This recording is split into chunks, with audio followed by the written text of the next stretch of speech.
Yeah, there's no mystery there. They're not gonna tell you. Welcome to Back Talk Live. I'm Tom Hardigree. This is Lee Brinson. You know what we do. Talk about political things around Hart County and everywhere else if you want to. If you're watching on Thursday night, you're watching it live, and it's your chance to call in if you feel like it. You know, once in a while, we're fortunate enough to have a guest, and tonight we have Ken Martin with Fielddale Farms. We've had a controversy with chicken houses going on in the county government, and he was at the county Board of Commissioners meeting Tuesday night, did an excellent job explaining things about chicken houses that I didn't know, because I never have been in chicken houses that often, but I mean never. And he's going to explain that to you tonight. We're going to talk about the rules and regulations and some of the problems that we're having when we get back from this first commercial break. Hang in there with us.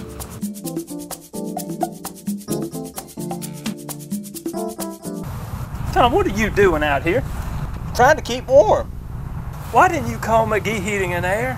They'd have had your heater fixed by now. I forgot. And could you not have used firewood instead of your garbage?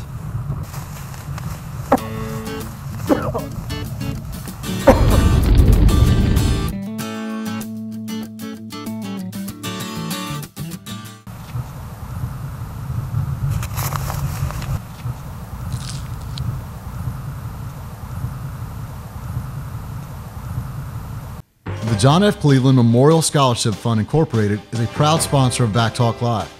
John Cleveland had the honor of serving Hart County as the last school superintendent to be elected by popular vote and the first appointed school superintendent.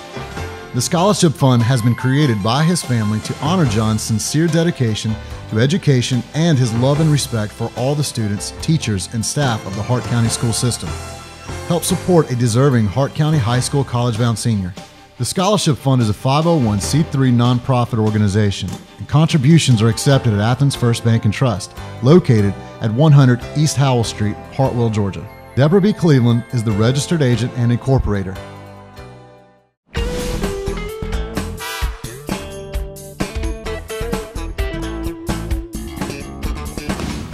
And we're back, as promised, in the studio with us right now. There's Ken Martin. Ken, welcome to Back Talk Live. Glad to be here. All right, so you know a little bit more about the chicken business than the two of us do, thank goodness. You were there at the commissioners meeting Tuesday night because we've got, the commissioners they've got a 90-day moratorium on new chicken house construction. They're trying to figure out a setback set of rules. The houses have to be so far off property lines, all this.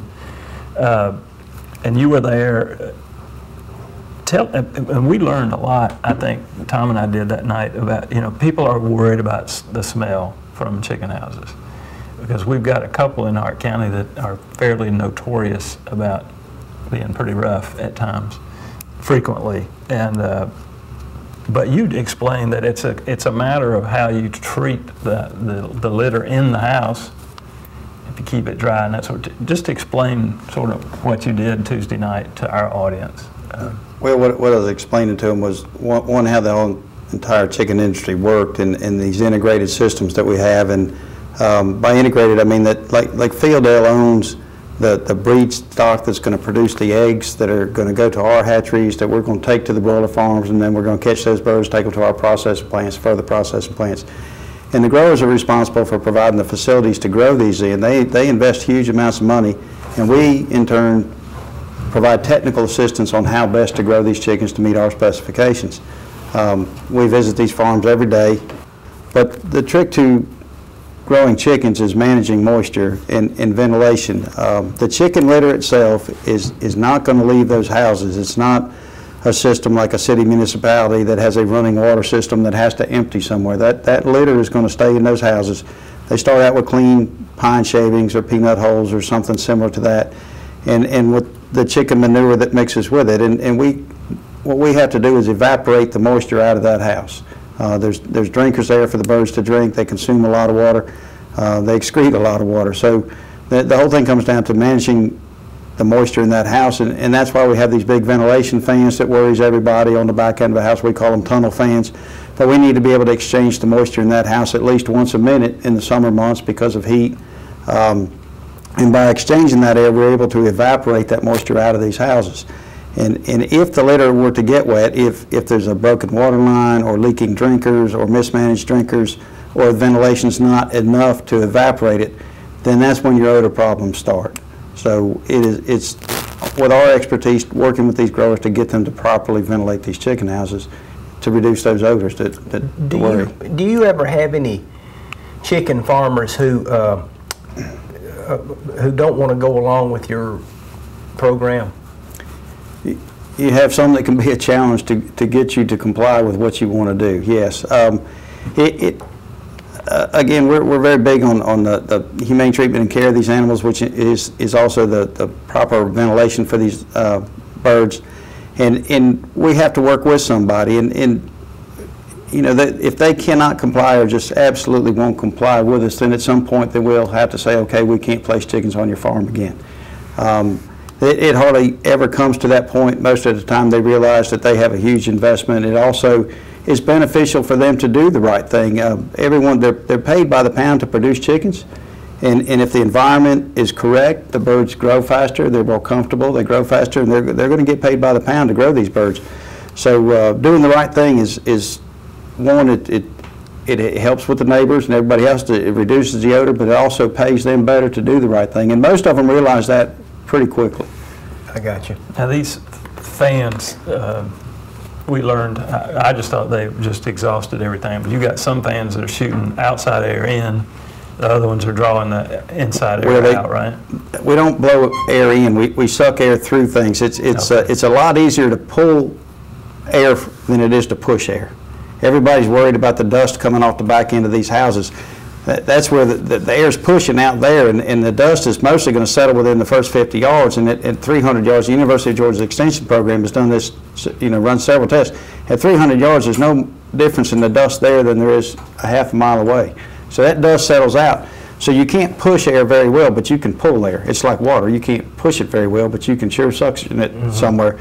So that's what we do. Those big fans that happens to be everybody's worries because all of the air exits the end of the building. On the front end, we have what we call a cool cell. And what it is in the summertime, we run water across that. It looks like cardboard, but we run it across and it evaporates the water, and it pulls the energy out so that it drops the temperature of the air coming in. If we take a normal summer day of 95 degrees, we can hold about 82 degrees in the house. And with that 600 foot a minute wind speed that those big fans are pulling on the back end, it's about 75 degrees felt temperature to those chickens. So 95 degrees is not outside, it's very comfortable inside. And by doing so, we're also evaporating all the water that the birds are excreting. So, but it just pulls through the house. Years ago, they had what they call a positive pressure house where they tried to push air in, but that's just not effective. It's easier to pull it than it is to push it. I just wonder what happens in the winter time. Ken, can you run these fans in the cold of the winter and all that? We have to run fans irregardless of what the temperature is outside because we have to evaporate that. Now, we don't have to run all those big fans in the summer. Most of the houses you'll see will have 4 or 5 smaller fans on the side because you don't have to pull as much air through there to keep the birds cooled down. So yeah, we run them in the wintertime. Right, in the wintertime. You run them all the time, and that's we talked about Hart County, and this may be a little bit different subject, but you have to ventilate in the wintertime irregardless, and so you have to maintain a certain temperature. It's small chicks at 90 degrees, so it takes a lot of gas, propane or natural gas, and that's part of what Hart County has structured itself very well with natural gas all over through the county. And so all of a sudden, natural gas is about 1/4 of the price of propane. So when you start looking at big farms, you're probably talking between $6,000 and $8,000 per house per year in fuel savings to be able to run natural gas. So this big farm that has caused all this concern, by being able to locate near natural gas, they can save $60,000 to $80,000 a year in gas cost and properly maintain these houses. So that's why all of a sudden Hart County is all these people that were in there seeking variances and everything to the moratorium. It's because it's affordable land and that there's natural gas available for these houses. Because the city of Hartwell runs natural gas out to these houses. That's correct. I got you. So anyway, if you have a house, like let's say the one that has gotten all people worked up, you have a house that you will be putting chickens in down there on the Bowman Highway that's near the YMCA. Correct. If that house starts causing problems, it can be solved. I mean, Yes, sir. It's just a matter of keeping the stuff dry. It's a matter of the proper ventilation, keeping air moving through there. There are additives that you can put in the litter, and we do before birds are placed. We hold those ammonia levels way down the first 10 days with these additives, and they can be, it's just a dry product that creates an acidic litter condition that stops bacteria growth that's creating the ammonia. So it can be added after the fact. So if we have a water spill in the house or something, we can add these dry alums. They help to evaporate the water, they dry it out and reduce that right away.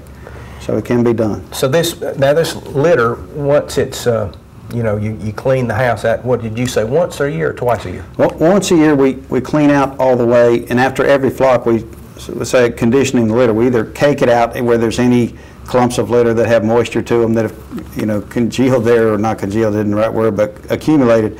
They take a machine through that takes that out, and it will go to a stack house. It cannot go outside in the rain.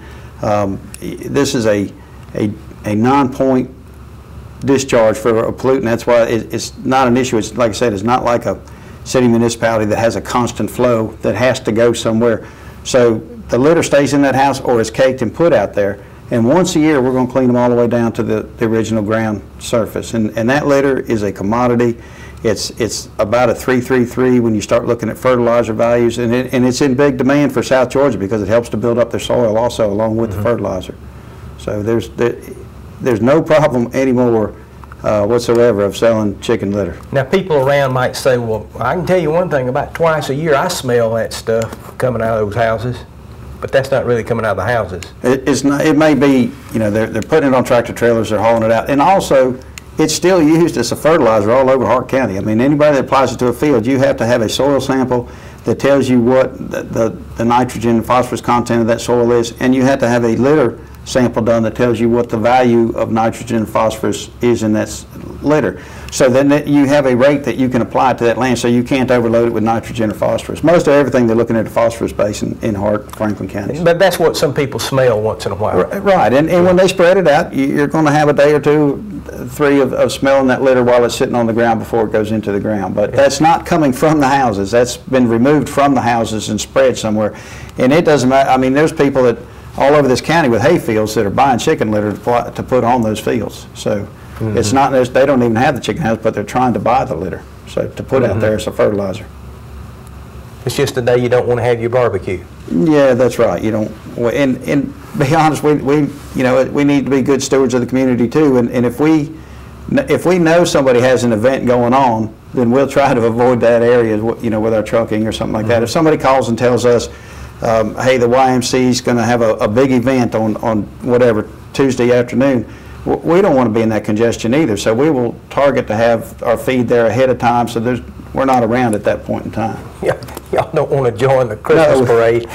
not with tractor trailers. We don't want to join the Christmas parade. We're going to be right back. Stay with us. We'll be right back.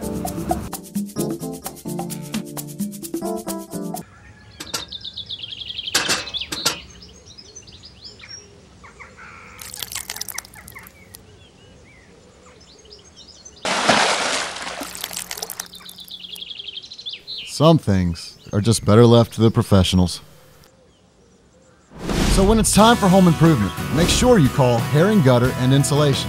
Whether it's window replacement, gutters, insulation, or siding, Herring Gutter and Insulation can make your home look new again. Call today for a free estimate or visit us online at herringgutter.com.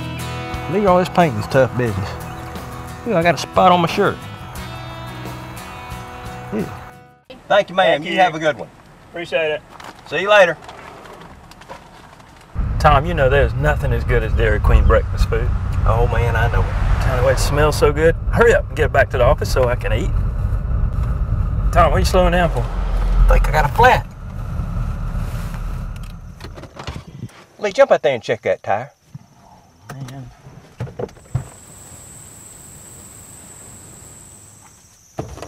Tom, there's nothing wrong with your tires. You eating your biscuit already? Nope. I'm eating yours.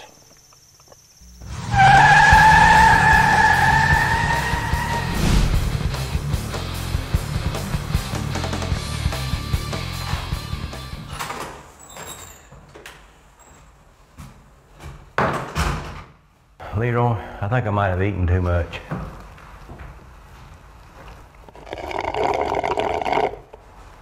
Protect yourself or your loved ones with a personal emergency response system from HTC. Knowing that your loved one can quickly reach help will give everyone more peace of mind. For just $5.99 a month, you can lease the equipment, and 24-hour monitoring costs just $19.99. The personal home safety system includes a wristband or pendant and two-way voice for instant emergency access. Live independently with a personal emergency response system from HTC. Technology you need, people you can trust.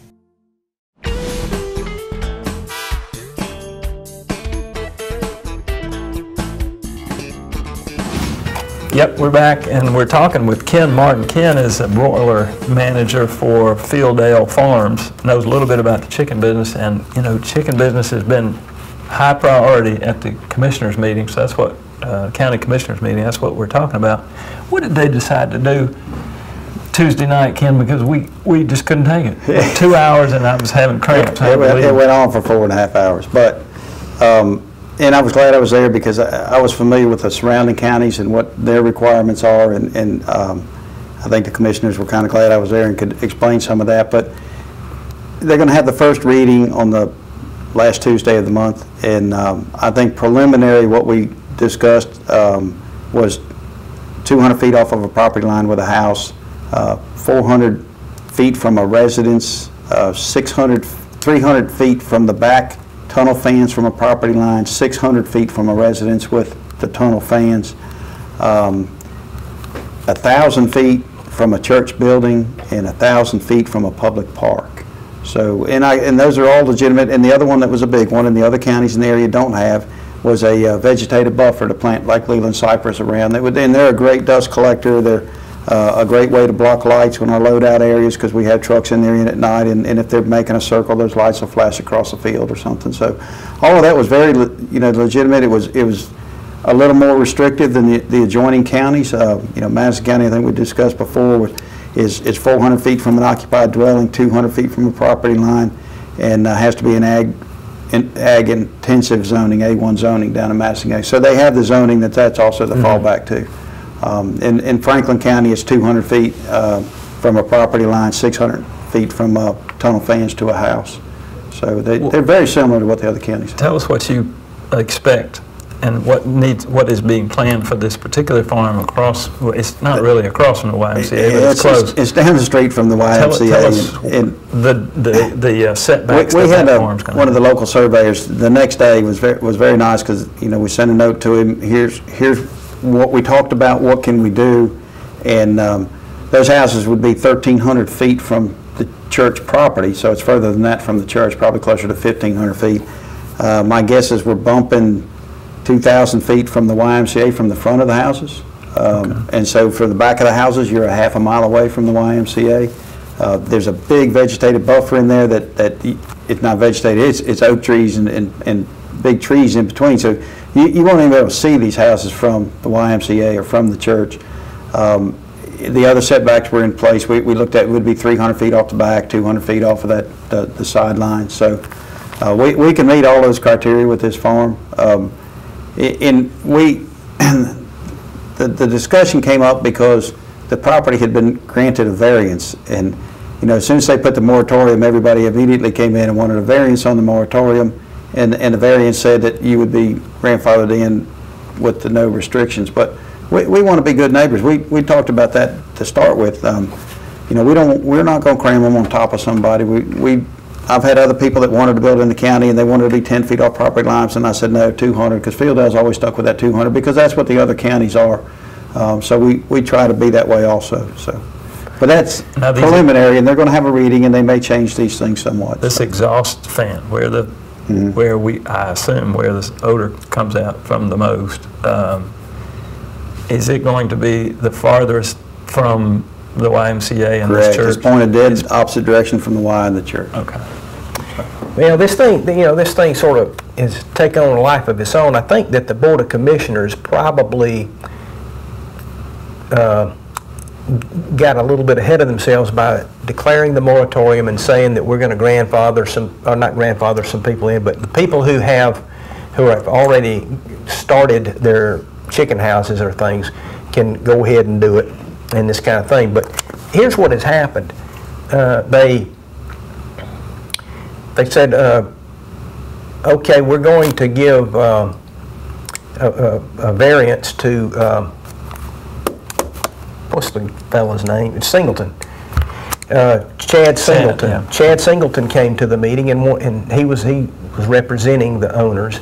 So they were thinking, this is meeting before last, they were thinking that Chad was the owner of the chicken houses.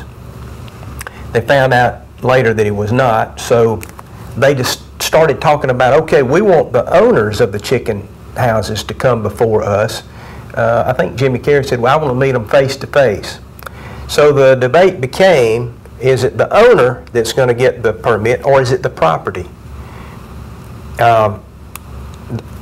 It seems like, you know, to me, that it ought to be the property. I think Joey Dorsey made a motion to that effect, that it ought to be the property. Owners can change, but the property ought to be what they're talking about, in my opinion. Should we put a permit on this particular property? And should we allow chicken houses right here? It doesn't really matter who the owner is. Right. Point, yeah. So that's where everything got mixed up. Now what's happened, it's really gotten... It's still mixed up. They took a vote on that. One of the commissioners was out, and so they took a vote. Does the permit go with the property, or does it go with the owner? And it was a 2-2 split on the vote. So that's still in limbo. Joey Dorsey made the motion to make the permit go with the property. And that would make sense. And Ricky Carter seconded that motion. And then Jimmy Carey and Frankie Teasley took the opposite position. They voted no. That meant that they can't do anything, that we're sort of in limbo. So I have heard from real estate people today that those permits have been pulled. They were talking about doing that. Now, when permits are pulled, that means that everything changes in real estate. Contracts are all mixed up because one thing depends on another, but certainly one of the big things that goes on in real estate contracts is you got to have permits. So if you don't have permits suddenly, the banks say, wait a minute, whoa, we're not going to loan you any money if you don't. And the owners say, whoa, we're not going to do any more grading. Right. So everything changes. So there are a lot of people that are drawn up pretty tight right now because. Now the other thing was, they talked about what they consider to be progress, or when they consider a chicken house to be started, and they say that they want the footings to be poured, and that's really something that comes way down the line. Right. That has one of the folks that I'm dealing with that's building some chicken houses for Fieldale. He's in a bind because until then he didn't realize those building permits say that you have to start construction within 90 days, but that doesn't include the grading. You have to be pouring concrete within 90 days. And I don't understand that because, I mean, grading these chicken houses, when you're looking at some of these jobs, this one that in particular that I'm talking about, and he'll be at the next meeting, we started grading in February, and he spent nearly $80,000 so far grading and permitting and getting, you know, the DPD, stormwater runoff plans, all that is in effect. And now because he hasn't poured concrete within 90 days of when he pulled the permit, they're saying he doesn't have a valid permit, and because we don't have a set of regulations on what's approved or not approved, they're saying they may not reissue him a new permit. So, well, I think, I mean, I'm sure it's going to get worked out. Yeah, it will. You know, it'll get worked out, but it just needs to get worked out sooner rather than later. I know from the real estate world, I know that has to be done pretty quickly. It's really sort of ironic. Joey Dorsey, a meeting, you weren't there, but a couple of meetings ago, he tried to get the other commissioners to go along with him on the idea of letting one commissioner have a call. I don't know, for a meeting. Ask for a call meeting. Now you have to have either 3 commissioners agree to have a call meeting, or the chairman can call for a meeting. But Joey wanted to just be one, but for various reasons I won't go into here. But anyway, it's kind of ironic because now I will guarantee you they need to have a call meeting tonight. Instead of one of them, if any one of them has, you know, that in their mind, they need to go ahead and do that. But they have to have 3 or either the chairman. Yeah, and the permit needs to go with the land. You're in the real estate business. There's nobody that's going to come in and buy a $300,000 or $400,000 piece of land, and it's in limbo whether or not they can get a permit. And that's why these regulations are a good thing to have, because now it's black and white. If you meet these setbacks and everything is there, then you have the right to build these chicken houses. There's not going to be a public debate or somebody arguing that it doesn't meet the local codes. So it's a good thing to have. They should have been in effect ages ago, and all these other counties have had them. And then we know whether or not we can build. Yeah. So. Yeah, it'll get worked out. I'm sure it will. It's just that right now we're in kind of a real mess. There are some realtors and bankers and lawyers going, what do we do now? Yeah. Ken, those of us that don't know a whole lot about it, you see houses. The houses that we're talking about at this farm that we've been debating, they're going to be broiler? They're going to be broiler houses. All right. How much does a house, I've just got some woods out there, right, and I want to put one broiler house on there. What's my cost going to be from the grading all the way to I'm now got chickens? By the time you grade, the gravel for the roads, the generators that it's going to take for backup power, the houses, the equipment in them, you're looking at $250,000 a house, about $10 a square foot. And so this farm we're talking about, we're looking at 10 houses, so they're looking at $2.5 million for the housing, plus the cost of the land. They're looking at a $3 million investment into the county. And that's, I told you before, I mean, to me, to a county, that's an ideal thing. You don't have to provide additional schools, you don't have to have additional police, you don't have to have fires, you don't have to provide anything, and it's a huge taxable base there. You can't tax on, there's an exemption for the equipment in the houses on the state of Georgia, because Georgia is very pro-poultry. It's the largest commodity that Georgia produces, where Georgia's the #1 producer of poultry in the United States, and if you took Georgia as its own country, it'd be #7 in the world. So, wow. And then if you look at Franklin County, that's the top poultry producer in the state of Georgia. So, and Hart County's not far behind, I would imagine, anymore. Hart County is the second most populated for chickens for Fieldale Farms, and we're up in Cornelia, up in the Habersham County area. So Franklin County's our biggest. Hart is now our second. Oconee County, South Carolina is the third. Madison County's the fourth. We've shifted this direction also. So, if you look at that area, your television, your radio area, from Hartwell, you're probably in one of the densest poultry producing places in the world. So, well, we're kind of a unique place, because in Hartwell we try, our local governments try to figure out ways to get people to come and live on the lake. right. So we're kind of a blend. We're a lakeside chicken farming community, which is a little bit weird. It's hard to say all that at the same time. You don't think of Lake Tahoe and chicken houses, but somehow we make it work here. But I mean, everybody knows how chicken litter smells, so it gives it a kind of a bad name. You think, we don't need chicken houses around our lakeside. But here's the thing: most chicken houses, and Lee and I we've told you we went to Benson, Minnesota when we were having the fiber watt debate. We went up there. They have turkey houses, and we never smelled anything up there. You don't, except one or two places, a few houses in Hart County have bad odors, and when you pass by that, you think, holy mackerel, we don't need these. But it's not that way. With how many chicken houses do we have in Hart County, do you think? I don't know. Fieldale has the equivalent of 186 new houses over here. I mean, when I look at square footage, we've got 4.6 million square feet of chicken houses, just broiler houses, not our breeder houses or anything else in Hart County. If you look at Franklin County, we've got 5.7 million square feet of them. So, well, I can tell you, I drive all over Hart County all the time, and I don't ever have a problem with it except in one or two spots.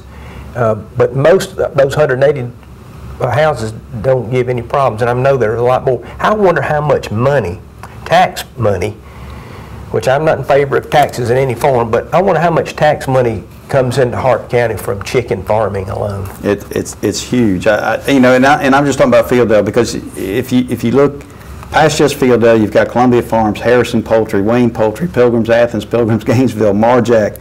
On the breeder side, you've got CWT, Morris Hatcheries, IBP. In the cage layers, you've got Rose Acres, and all that's in Hart County. So we're just a small part of Fieldale's just a small part of what's in this county, and our growers have invested, if they were to replace the housing that's already here, nearly $47 million worth of broiler houses. So I don't know what the tax base on that is, and our payroll to Hart County alone is over $1 million a month. to the growers in this county. And again, I named all those other companies, so you start looking at what it is to Hart County, and we talked about it earlier. You know, Volvo announces they're going to South Carolina. It makes national news. They're coming in with a facility that's going to cost $500 million and employ 2,000 people. The poultry industry is a lot bigger than that in this area.